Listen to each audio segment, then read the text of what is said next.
Hello everyone, welcome to Sharp Study.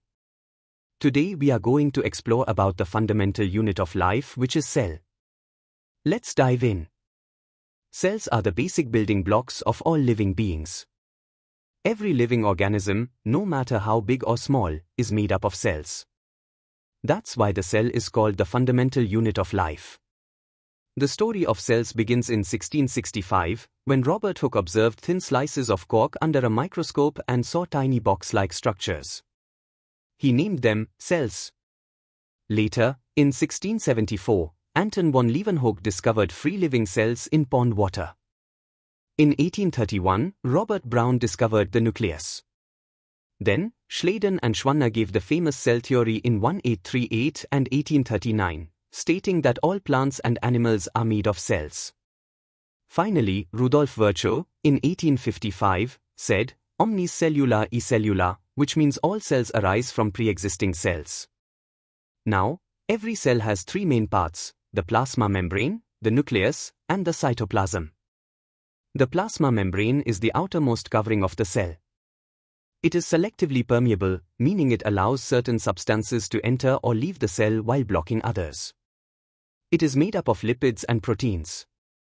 Important processes like diffusion, osmosis, and even endocytosis, where the cell engulfs food particles, happen here. In plants, there is an extra layer outside the plasma membrane called the cell wall. It is rigid and made of cellulose. The cell wall gives shape, protection, and prevents the cell from bursting when too much water enters. A special process called plasmolysis, where the cytoplasm shrinks away from the cell wall due to water loss, is also linked to it. Inside the cell, we have the nucleus, which is like the control room. It is surrounded by a double-layered nuclear membrane with pores that allow materials to move in and out. The nucleus contains chromatin material, DNA and proteins, that condense into chromosomes during cell division. Genes present in the chromosomes control all activities and pass hereditary information. In prokaryotic cells like bacteria, the nuclear region is not well defined and is called a nucleoid. Filling most of the cell is the cytoplasm, a jelly-like substance where different cell organelles float. These organelles are like tiny machines, each with a special role. Let's go through them one by one. The endoplasmic reticulum, or air, is a network of membranes. The rough air has ribosomes on it and helps in protein synthesis. The smooth air doesn't have ribosomes and makes lipids, helps in detoxification, and stores calcium ions in muscle cells. The Golgi apparatus looks like flattened sacs. Its main job is to modify, package, and transport proteins and lipids. It also helps form lysosomes and, in plants, is involved in cell wall material formation. Lysosomes are tiny sacs filled with digestive enzymes. They break down waste, worn-out organelles, and even harmful invaders like bacteria. If they burst, they can digest the whole cell, which is why they are called suicidal bags. Mitochondria are the powerhouses of the cell. They have a double membrane, the inner one folded into cristae to increase surface area. They produce ATP, the energy currency of the cell. Interestingly, mitochondria have their own DNA and ribosomes, so they can make some of their own proteins and enzymes. In plant cells, there are plastids. These include chloroplasts, chromoplasts, and leucoplasts. Chloroplasts contain chlorophyll and carry out photosynthesis. Chromoplasts provide colors like yellow, red, and orange to fruits and flowers. Leucoplasts are colorless and store starch, oils, or proteins.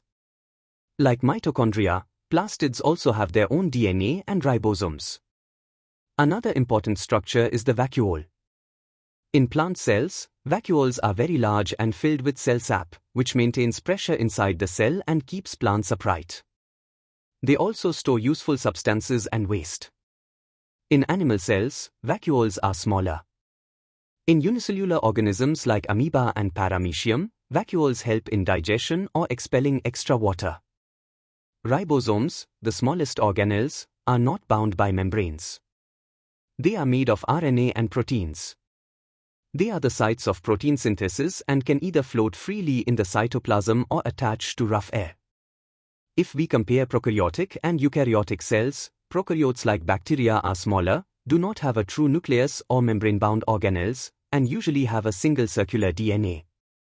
Eukaryotic cells, like plant and animal cells, are larger, have a true nucleus, and contain various membrane-bound organelles. Now, comparing plant and animal cells, plant cells have a cell wall, chloroplasts, and a large central vacuole, while animal cells lack these and usually have a more irregular shape. Finally, let's talk about cell division. Cells divide in two ways, mitosis and meiosis. Mitosis produces two identical cells and is important for growth and repair. Meiosis, on the other hand, produces 4 gametes with half the number of chromosomes, ensuring genetic variation. So, to summarize, the cell is the fundamental unit of life, discovered through the contributions of many scientists. It contains a variety of organelles, each performing unique and essential functions. Together, they ensure the survival, growth, and reproduction of all living beings. Hope you understand the topic. We'll meet you in next video.